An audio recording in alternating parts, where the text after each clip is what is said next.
Às quintas-feiras, que é o nosso dia de tratamento, Evangelho de Terapia, nós costumeiramente estudamos um livro em seus capítulos seguidamente, né? Mas agora, por alguns meses, faremos diferente. E hoje nós estudaremos um capítulo de O Livro dos Espíritos, que é a Lei de Liberdade.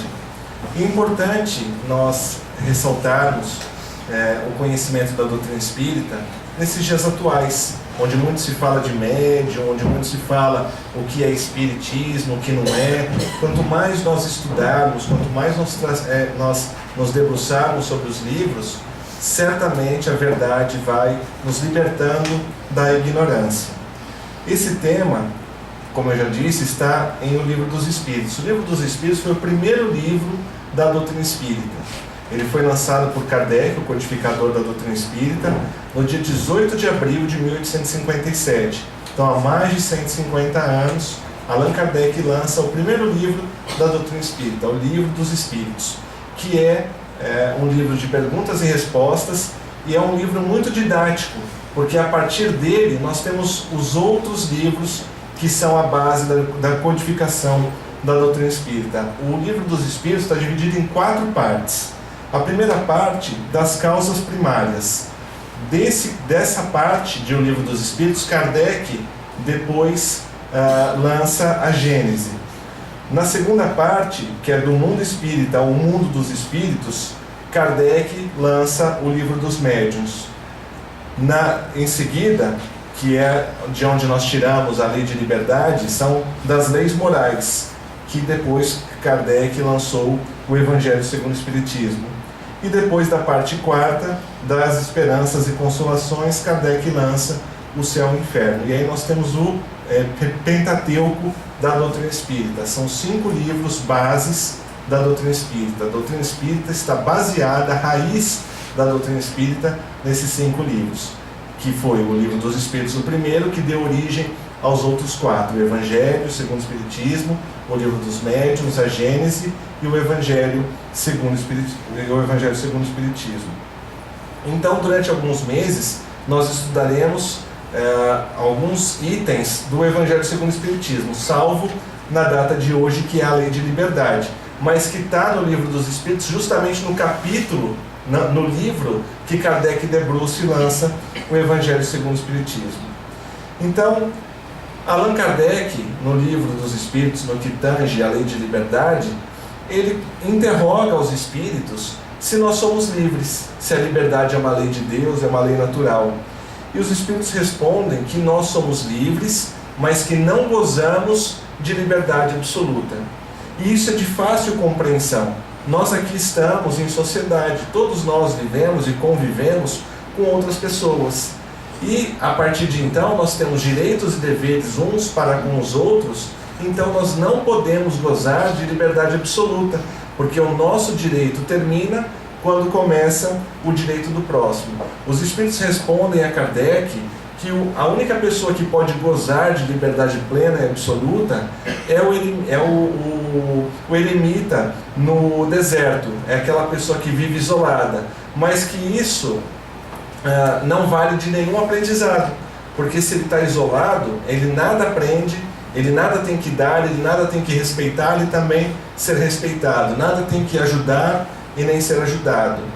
E isso é uma lição para nós, porque muitas vezes nós somos convidados a estar nos lugares, e estar na doutrina espírita não é viver no deserto. Estar na doutrina espírita, fazer parte de um grupo de estudo, fazer parte dos trabalhos aqui da casa, de distribuição de cesta básica, nos torna ainda mais livres, porque nós não precisamos e nem devemos deixar de nos afastarmos do nosso convívio social, dos nossos amigos, do nosso jogo de futebol, da nossa reunião social no final de semana, né, de comer a pizza com os amigos, nada disso.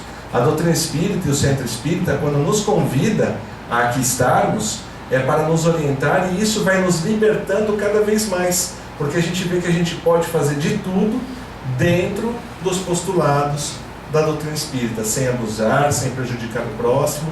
Então, quando nós convidamos vocês a virem fazer parte de um grupo de estudo, a frequentar um trabalho de terça-feira, que é um outro tipo de palestra, a vir na cesta básica, não temam, né? Porque às vezes as pessoas, mas eu vou ter que abrir mão de muita coisa. Pelo contrário, nós vamos estar ganhando e acrescentando ainda mais em nossas vidas. Kardec diz, através dos espíritos bondosos que participaram da codificação, que essa liberdade ela é alcançada, nós vamos ficando cada vez mais livres na medida em que a sociedade evolui.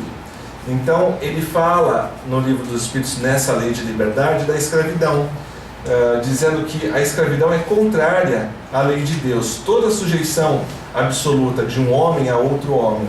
A escravidão é um abuso da força, desaparece com o progresso, como gradativamente desaparecerão os demais abusos. Isso está na questão 829.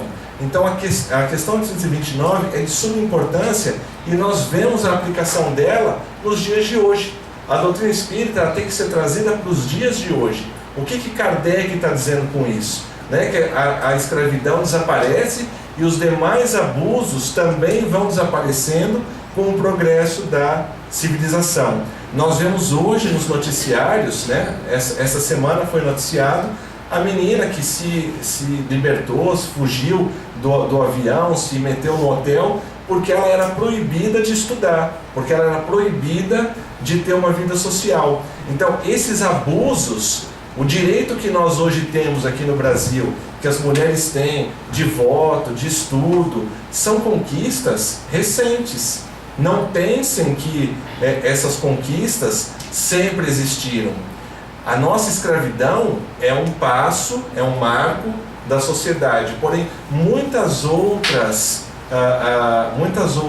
defesas, muitas outras medidas de coerção nós adquirimos há pouco tempo, e países ainda hoje não permitem que mulheres estudem, que mulheres votem, enfim, que homens ou mulheres em países próximos ao nosso, como a Venezuela, exerçam o direito da democracia. Então, esses progressos eles vão acontecendo à medida que a sociedade vai evoluindo. Então, esses abusos tendem a diminuir ao passar do tempo, porque nós sabemos que nós estamos progredindo.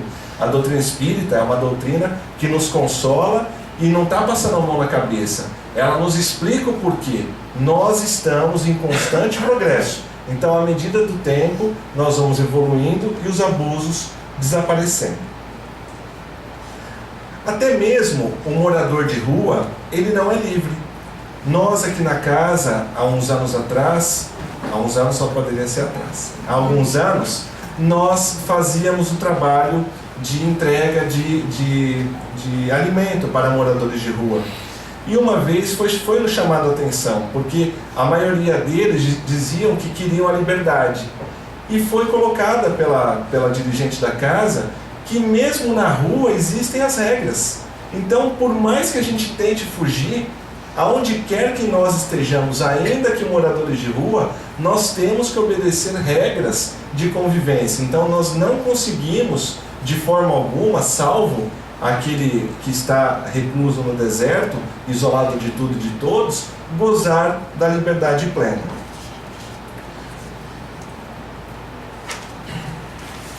Na questão 833, os Espíritos dizem que nós somos livres para pensar. Então, nós podemos estar no nosso quarto, nós podemos estar na cela, na penitenciária, nós podemos estar aqui no centro espírita, privados de movimento, nós podemos estar, enfim, em qualquer situação que nos constranja, numa limitação física, no hospital, enfim. Porém, o nosso pensamento, ele é livre. Nós podemos pensar o que nós quisermos, nós podemos desenvolver a nossa imaginação, nós conseguimos alcançar com o pensamento aquilo que nós desejamos. E isso, a princípio, parece muito bom, né? Então, pelo menos no pensamento eu sou livre. Isso está na questão 833. Kardec diz, os Espíritos respondem, você é livre para pensar o que você quiser. E aí, se nós não fizermos o estudo sistemático do Livro dos Espíritos, fecharmos essa pergunta, nós pulamos uma questão muito importante, que é a próxima. Se nós somos livres para pensar, nós somos vinculados à qualidade do nosso pensamento. Então, o que a princípio era muito bom, né? Opa, eu posso pensar, eu estou aqui, ninguém está vendo o que eu estou pensando, ninguém está sentindo o que eu estou pensando, eu sou livre. Porém, no 834, os Espíritos respondem que nós somos responsáveis por absolutamente os nossos pensamentos, todos os nossos pensamentos. E nós pensamos, nós imaginamos e desconhecemos a força que o pensamento tem. O pensamento, ele tem uma força que depende de nós. Essa força, ela pode ser ou positiva ou negativa. Jesus dizia isso já há 2000 anos. Quando ele curava, ele não dizia, eu curei, eu sou o Senhor Todo-Poderoso. Ele dizia, a tua fé te curou. E a fé está dentro de nós, nosso pensamento, nossa força de vontade. Nós somos uma usina geradora. Os cientistas já conseguiram demonstrar que nós temos milhares de pensamentos no dia. Às vezes a gente nem se dá conta, eu não estou pensando em nada. Está pensando. Você que não está se dando conta e não está percebendo o que está pensando, a vibração do seu pensamento. E nós sabemos, lá na base do início da doutrina espírita, lá no curso iniciante da doutrina espírita, nós vemos que o universo é formado por 3 elementos: Deus, Espírito e matéria. Deus, Espírito e matéria.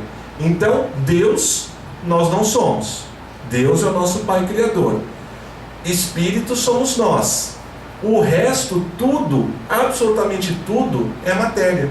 Então, o pensamento não é Deus, pensamento não é Espírito. Logo, pensamento é matéria, ainda que quintessenciada, ainda que algo que a gente não possa ver, que a gente não possa colocar em prova, mas é matéria. E cientistas já fizeram diversos estudos sobre o poder que o nosso pensamento exerce. Então nós somos livres para pensar, mas somos vinculados ao resultado dos pensamentos. Vamos prestar atenção nisso, vamos exercitar o nosso pensamento. Como nós fazemos isso? Com a prece, pedindo aos bons espíritos. Quem daqui nunca se pegou? Isso é a coisa mais natural que tem.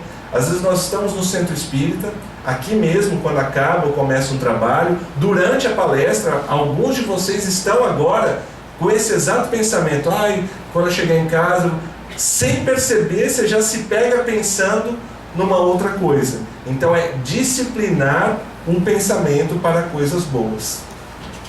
Então, se nós temos a faculdade de pensar aquilo que queremos, nós também temos a faculdade de agir da maneira como nós achamos que devemos agir, que é o chamado livre-arbítrio. É uma palavra que muito espírita usa, né? Eu tenho livre-arbítrio e a gente se defende com isso, então eu tenho livre-arbítrio para fazer ou não fazer aquilo que eu desejo. E o que é o livre-arbítrio? Na questão 843, Kardec pergunta, tem o homem o livre-arbítrio de seus atos? E os espíritos respondem, pois que tem a liberdade de pensar, igualmente tem a de obrar. Sem o livre-arbítrio, o homem seria máquina.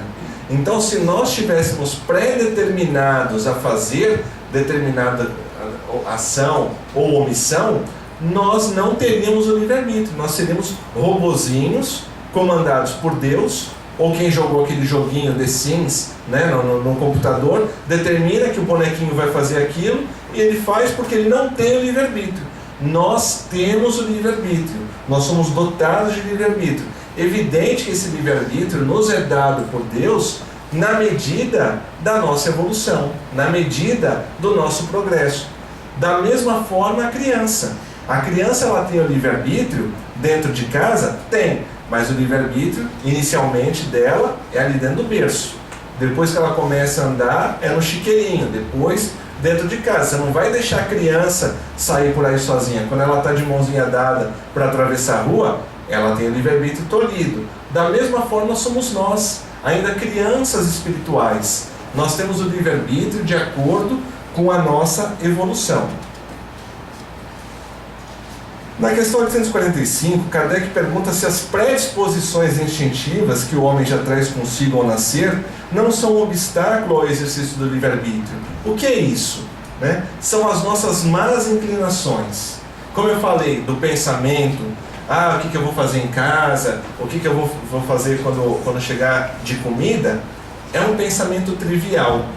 Mas nós temos que reconhecer que nós, enquanto espíritos imperfeitos, de vez em quando, né, quem não tem, excelente, mas a maioria de nós, de vez em quando, tem alguns pensamentos que são pesados.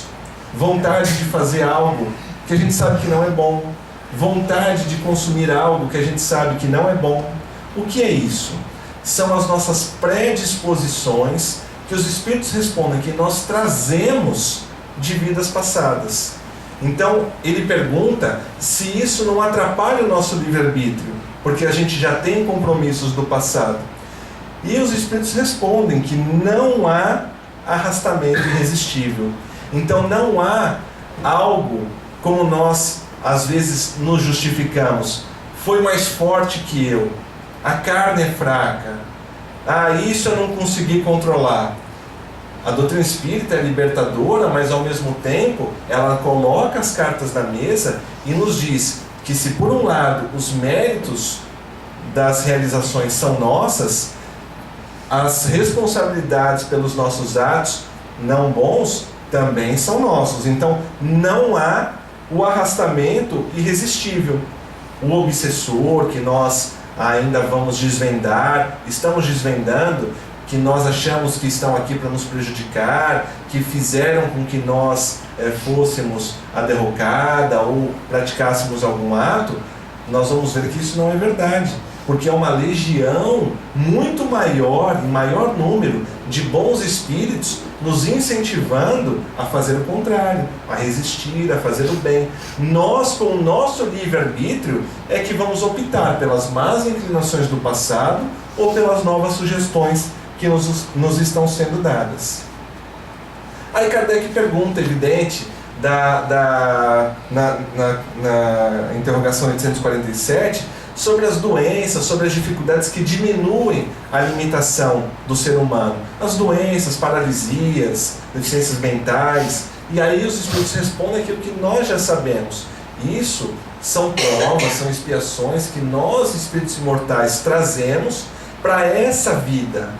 Porque nós achamos que uma vida bem vivida, de 80, 90, 100 anos, é muito, né? A pessoa morreu, né? O Chico faleceu, desencarnou com 92 anos, viveu bem. Viveu bem, só que para imortalidade, o que são 92 anos para uma vida imortal, para uma vida milenar? É um curto espaço de tempo. Então, o que para nós é muito tempo, para a espiritualidade é pouco. Então, durante esse curto período de tempo, ele teve o seu livre-arbítrio tolhido, a sua liberdade encurtada.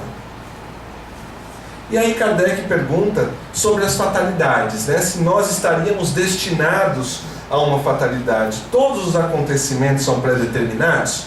Porque nós também vemos isso aqui na doutrina espírita, né? Lendo os livros, assistindo as palestras, se aconteceu é porque tinha que acontecer, né? Quem aqui nunca já escutou isso? Mas esse tinha que acontecer é sinônimo de fatalidade, né? Novamente, nós somos bonequinhos comandados por Deus, e independente daquilo que nós fizermos, vai acontecer aquilo porque aquilo tinha que acontecer? Os espíritos respondem que não. Aquilo, e aí Kardec brinca com as palavras e os espíritos respondem: se você quer chamar isso de fatalidade, chame, mas não é. Os espíritos respondem que normalmente nós escolhemos o tipo de prova física que iremos ter. E desdobrando os conhecimentos, porque a base da doutrina, a raiz, é o Pentateuco, são as obras básicas de Kardec. O tronco da doutrina espírita, nós não podemos fugir, são as obras de Chico, né? Nós temos um palestrante que há tempos que não vem na casa, o Gino, ele fala que a obra de Chico Xavier é, de longe, a maior, porque são 412 livros, e de perto a melhor, porque ela nos traz conhecimentos debruçando através dos espíritos que trabalharam com o Chico na obra de Kardec. E nós vemos no livro Missionários da Luz de André Luiz, Espírito André Luiz, psicografia de Francisco Cândido Xavier, onde André Luiz estava acompanhando um processo de reencarnação, aquele espírito prestes a reencarnar no plano espiritual, ele, sabendo da necessidade que tinha, sabendo das faltas do passado, programa, junto com mais de 200 espíritos responsáveis pela reencarnação dele, né, enquanto espírito imortal, uma predisposição a problema cardíaco depois dos 40 anos. Então isso não é fatalidade, tinha que ser. Ele, enquanto espírito imortal, na espiritualidade, sabendo tudo, sabendo das suas vidas passadas, dos erros que cometeu, achou prudente, junto com a espiritualidade, desenvolver um problema cardíaco no futuro, depois dos 40 anos. E isso também é de fácil explicação. O Divaldo, que é um orador espírita, ele nos conta que ele tem um amigo que diz: Divaldo, se não fosse a cirrose, eu beberia até cair. Então, nesse caso, a cirrose é amiga, é aquela que impede aquele irmão de consumir o álcool e de cair em mais tentações, né? Aquela pessoa que é diabética, se não fosse diabetes, comia o doce até não aguentar mais. Então, a diabetes também foi a doença amiga. Então, não há a fatalidade. E nós vemos também que isso pode ser mudado dependendo da forma com que o espírito leva a sua vida, nas provas morais também. Nós temos o exemplo do irmão do Chico, né? Isso está relatado nas biografias do Chico e está relatado também no filme, que o filme do Chico Xavier, junto com o Nosso Lar, foram os 2 melhores filmes espíritas produzidos. Tem alguns filmes muito mal produzidos, mas o filme do Chico Xavier e o Nosso Lar, graças a Deus, foram muito bem feitos. E lá mostra que o Chico teve um irmão que ele, no plano espiritual, né, isso não está claro no filme, mas nós sabemos que no plano espiritual ele estava programado para passar por anos vegetando numa cama. Como ele foi tão bom com o Chico, como ele ajudava as pessoas, a equipe espiritual resolveu modificar esse planejamento, essa fatalidade, né, que deveria ser assim, e não foi. Ele simplesmente desencarnou. O pai do Chico não entendeu, ficou doido, né? Se era bom, como é que morreu e não ficou aqui? Porque se ele ficasse, ele ficaria vegetando. E aí nós linkamos com o Evangelho, né? Se fosse um homem de bem, teria morrido. E morreu.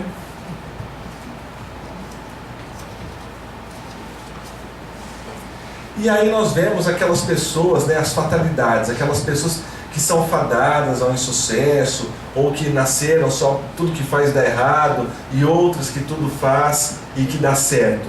E Kardec diz que isso não é fatalidade, isso foi programado no plano espiritual. Mas nem tudo é pré-determinado no plano espiritual. Senão, nós que estamos aqui, ou acertando ou errando, a gente fala, mas isso é coisa, né, eu sei que não é para dar certo. Nós vamos ver que não. Na questão 862, os Espíritos respondem: pessoas existem que nunca logram bom êxito em coisa alguma, que parecem perseguidas por um mau gênio em todos os seus empreendimentos. Não se pode chamar isso a fatalidade? E aí os Espíritos respondem: será uma fatalidade se lhes quiserem dar esse nome, mas que decorre do gênero da existência escolhida. Como eu disse, né, no plano espiritual, escolheu que ia ter facilidade ou dificuldade.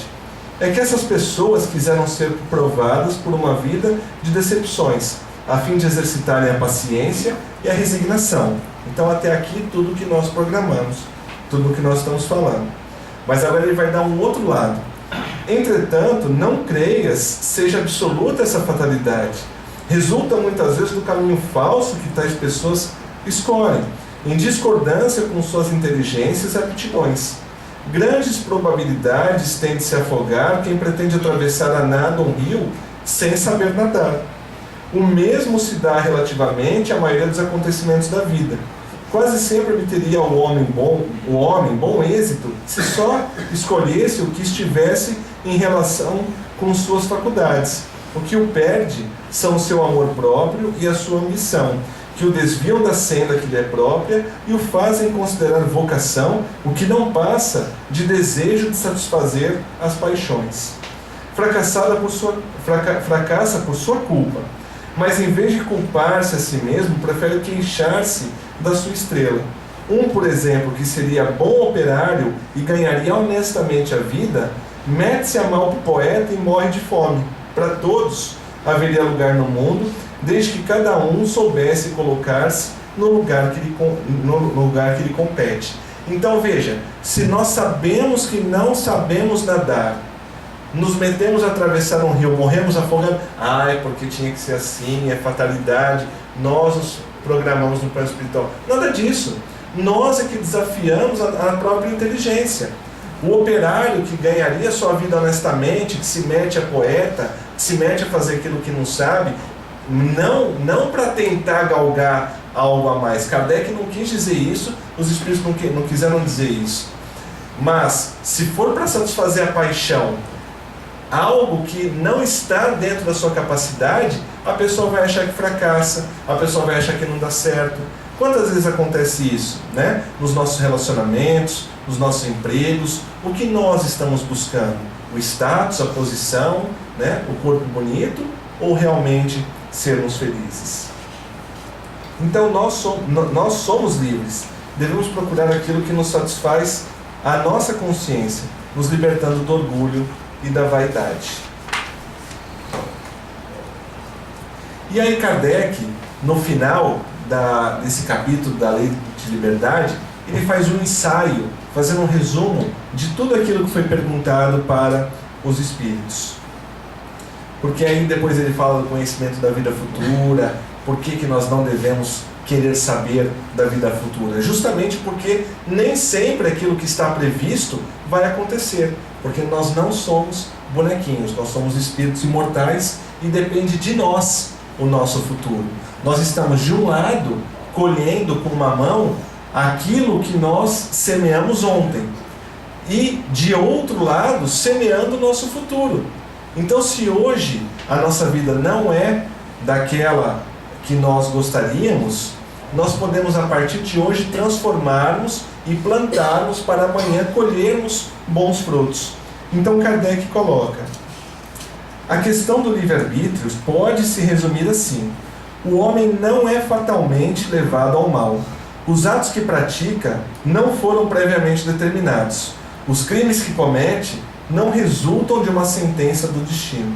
Ele pode, por prova e por expiação, escolher uma existência em que seja arrastado ao crime, que através do meio onde se ache colocado, quer pelas circunstâncias que sobrevenham, mas será sempre livre de agir ou não agir.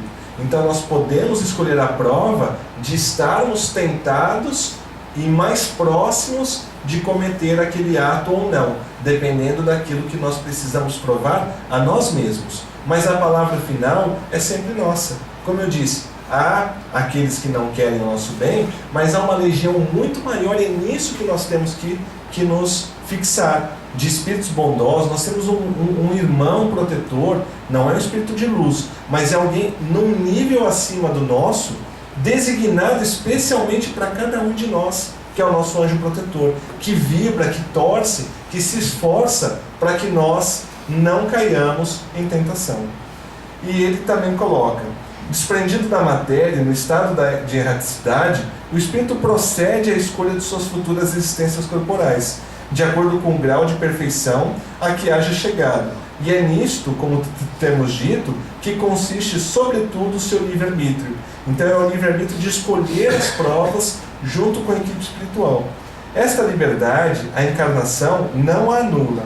Se ele cede à influência da matéria, é que sucumbe nas provas que por si mesmo escolheu. Para ter quem o ajude a vencê-las, concedido-lhe é invocar a assistência de Deus e dos bons espíritos. Então, é o que nós falamos. Vamos invocar a presença de Deus, a presença dos nossos protetores, da equipe espiritual da casa, fazer parte do tratamento, fazer parte do grupo de estudo, para que o nosso livre-arbítrio que as nossas escolhas sejam cada vez melhores. Que nós possamos, então, termos ótimas escolhas em 2019. É o que todos nós desejamos. Muita paz.